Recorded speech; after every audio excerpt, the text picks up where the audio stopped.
네, 안녕하세요. 갱스탁입니다. 자, 3월 1주차 주간시황 분석 및 주요 이슈 점검해보는 방송 진행해보도록 하겠습니다. 자, 먼저 이번 주 주요 이슈부터 살펴보겠는데요.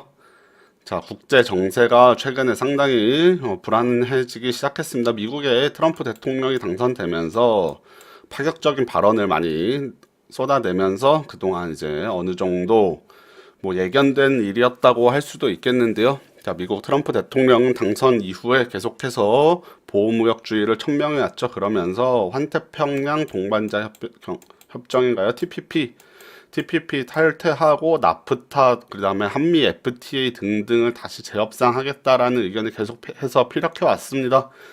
그런 가운데 한국산 세탁기나 태양광 모듈, 세이프가드도 있었고요. 자, 그래서 글로벌 무역 전쟁의 서막이라고 제가 한번 말을 지어봤는데, 자, 지난주 방송에서 제가 말씀드렸습니다. 미 상무부에서 무역 확장법 232조, 이거는 특별한 이유 없이 사실은 자국 산업을 보호하기 위한 장치라고 할 수 있겠습니다. 자, 미국의 안보가 위협된다고 할 때 이런 거를 발동을 하는데, 자, 사실 그런 거는 다 핑계라고 생각이 되고, 자, 지난주에 말씀드리기를 철광과 알루미늄에 대해서 관세를 부과하는 방법, 그리고 1, 2, 3안이 있다고 했는데, 우리나라 같은 경우는 2안이 상당히 안 좋다. 요거는 이제 한국을 포함한 12개국에 높은 관세를 부과하는 그런 방법이어서 2안은 우리나라한테는 최악의 결과고 1안이 가장 그나마 괜찮다 라고 말씀을 드렸었는데, 미국의 트럼프 대통령이 결국 기한이 많이 남았음에도 불구하고 빠르게 1안을 선택을 했습니다. 1안 같은 경우는 모든 국가에서 수입해오는 철강의 25%, 알루미늄의 10%의 관세를 부과한다는 것이고요. 그 다음에도 미국에서 대미무역 흑자를 내는 국가들에게 상호 호혜세, 요거는 이제 보복관세라고도 불리는데, 요런 카드도 이제 꺼내 들겠다라고 발언을 하기도 했습니다. 이건 미국 내 행정부나 그 다음에 여당인 공화당 내에서도 반발이 지금 상당히 크다라고 하네요. 자, 그러면서 EU에서는 결국 EU도 가만히 있지 않겠다, 보복관세를 적용하겠다, 미국에 대해서 미국의 수입산 물품에 대해서 우리도 보복관세 적용하겠다라는 얘기가 나오면서, 자, 결국 글로벌 무역 전쟁으로 나가는 것이 아니냐, 미국에 의해서 시작되었다라고 말씀을 드릴 수 있겠고요. 중국 같은 경우도 지금 지적재산권이나 특허 이런 거 침해 당하는 것 때문에 미국에서 슈퍼 301조 발동하겠다 이런 얘기도 나오고 있죠. 그래서 사실상 지금 상당히 국제 정세가 불안합니다. 요 철강 알루미늄 같은 경우는 이란이 채택되면서 일본 같은 경우도 결국에는 피해를 받게 될 것으로 보이고요. 상당히 지금 수출을 중심으로 하는 우리나라 같은 경우는 이런 이슈들이 상당한 악재다라고 말씀을 드릴 수 있겠습니다. 자, 그리고 이제 긴축 정책의 시작. 그동안 이제 글로벌 증시에 돈이 많이 풀리면서 계속해서 상승 랠리를 이어왔는데, 미국이 이제 금리를 인상하기 시작한 이후에 올해도 한 3차례 정도 금리 인상을 예고했었습니다. 하지만 제롬 파월 연준 의장이 미국이 지금 경기가 너무 과열되고 있을 수 있다라는 얘기를 하면서 4차례 이상의 금리 인상이 가능하냐라는 질문에 대해서 어느 정도 좀 열어뒀습니다. 자, 무조건 3번만 하겠다 이런 얘기는 당연히 하지 않겠지만, 4차례 이상도 금리 인상할 수 있겠다라는 얘기 하면서 결국에 채권 금리 오르고 다시 증시가 하락하는 이런 현상이 일어나기도 했고요. 자, 이번 주 이거 뒤에 있는 내용인데 3월 7일 날 연준의 베이지북이 공개됩니다. 베이지북 같은 경우는 경제 동향 종합 보고서라고, 자, 미국의 경기 상황을 보고서 형태로 작성한 것입니다. 1년에 8차례 정도 나오는데, 자, 미국의 고민이 그동안 고용 지표는 완전 고용에 가까울 정도로 좋았으나 물가가 상승하지 않으면서 인플레이션율이 올라가지 않았던 게 문제인데, 이제는 경기 과열에 의한 인플레이션이 시작되면 이제 금리 인상 속도가 좀 더 빨라질 수 있다 이런 얘기에 최근에 글로벌 금융시장이 상당히 불안정한 모습 보이고 있습니다.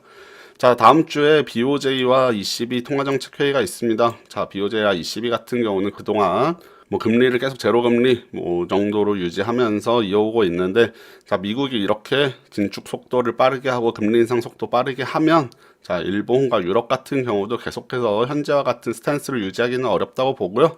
결국에는 따라서 금리를 올리기 시작한다면 결국에 글로벌 긴축의 시작이다 라고 저는 생각이 되고 있습니다.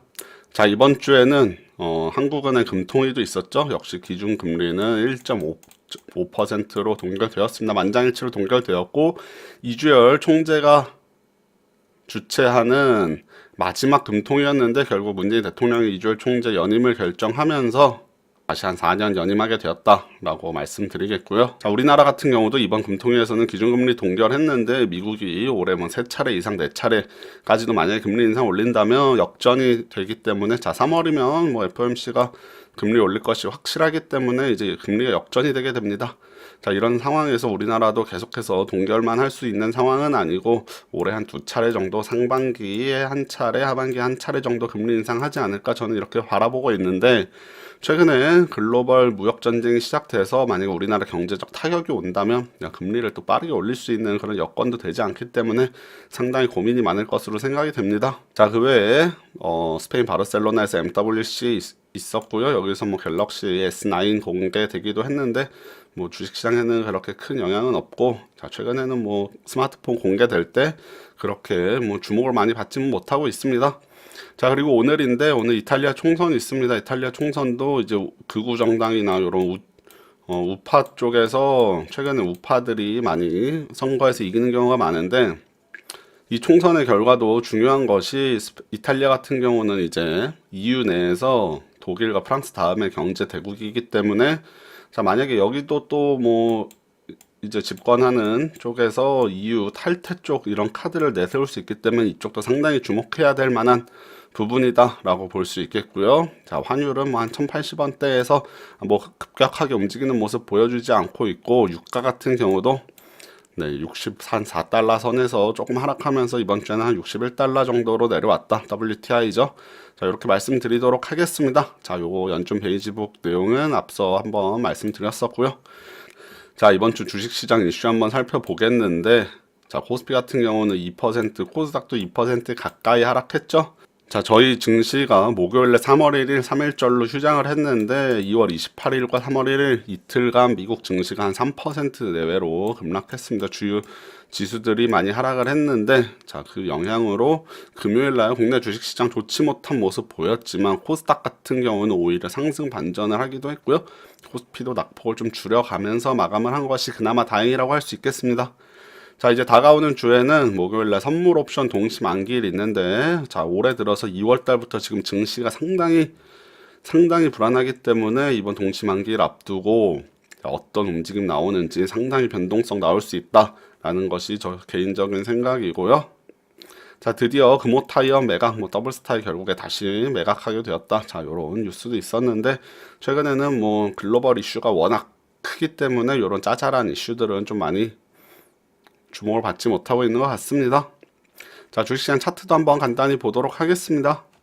자 이번 주 코스피 차트 코스피 한 2% 정도 주봉상 음봉 나왔다라고 말씀을 드렸는데 제가 지난 방송이었나요? 일봉상 자 이렇게 많이 하락했던 게 한 절반 정도 회복이 되었기 때문에 요 21선 근처에서 사실 한번 조정이 나올 만하다 라고 말씀을 드렸고 실제로 이번 주에 하락이 나왔습니다. 자 제가 지난주에 했던 내용과 똑같은 말씀을 드리면 자 여기서 하락을 할 때 이제 저점이 어디까지 내려가느냐가 상당히 중요하다고 말씀을 드렸고 자 이렇게 내려왔다가 올라갔다가 여기서 이제 이렇게 내려와서 저점을 형성을 할 텐데 요 저점이 전 저점을 만약에 깨고 내려가느냐 안 내려가느냐가 앞으로의 추세를 좀 결정할 수 있다라고 말씀을 드렸죠.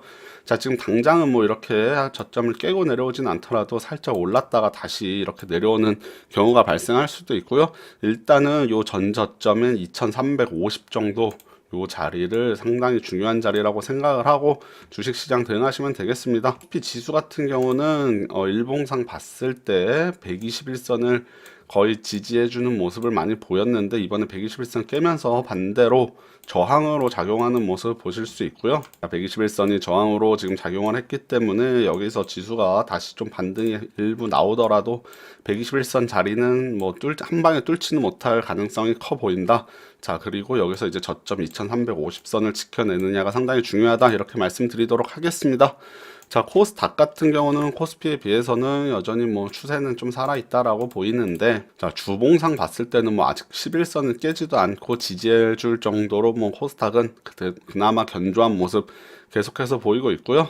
역시 뭐 코스닥 및 벤처기 활성화 방안이 어느 정도 영향을 주고 있는 것 아닌가라는 생각이 듭니다. 자, 일봉을 봐도 뭐 61선 정도를 지지를 했기 때문에 추세는 아직 살아있다. 21선 뭐 단기 이평선보다는 살짝 아래 내려와 있지만 역시 장기 이평선을 아래다 깔고 두고 있기 때문에 코스닥 같은 경우는 추세는 살아있으나 역시 글로벌 증시가 흔들린다면 코스닥이 변동성이 더 크게 나올 수 있기 때문에 이런 점은 뭐 주의하자. 이 정도로 정리하도록 하겠습니다. 자, 이번 주에 연준 베이지북 공개되는데 또 우리가 미국 국채 금리 외에 봐야 될 게 미국의 인플레이션이 어떻게 되는지를 봐야 됩니다. 자, 미국 인플레이션이 결국에 임금과 관련이 있다고 보시면 되는데, 자, 미국의 시간당 임금이 최근에 드디어 조금씩 올라가기 시작했다는 요 얘기는 결국 인플레이션이 시작됐다라는 이렇게 좀 볼 수 있는 단서가 될 수 있습니다. 그래서 이번 주에 또 미국의 시간당 임금이 공개되기 때문에 요게 또 지난번에 비해서 또 많이 올라가는지 이런 것도 좀 지켜보도록 봐야 되겠고, 자, 요 내용은 제가 이제 일일 시황 분석 글에서 한번 또 다뤄보도록 하겠습니다. 다음 주 방송에서도 한번 또 따로 언급을 해보도록 할게요.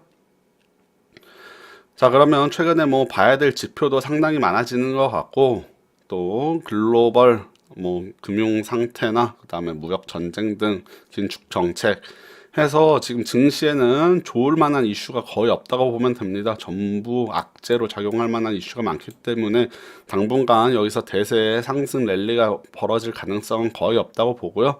자, 일단 하락 추세에서 자, 좋은 종목, 똘똘한 종목 하나 잡아가지고 뭐 매매를 샀다 팔았다 지속하든지 아니면 좀 급하게 증시가 밀렸을 때 사서 조금 반등이 나올 때 매도하는 이런 전략, 뭐 다양한 전략을 한번 생각해 보시길 바랍니다. 당분간은 지금 뭐 이슈 상태로 봤을 때는 증시가 상승하기는 좀 어렵다라는 것이 뭐 저뿐만 아니라 많은 분들이 생각하는 것일 테고요.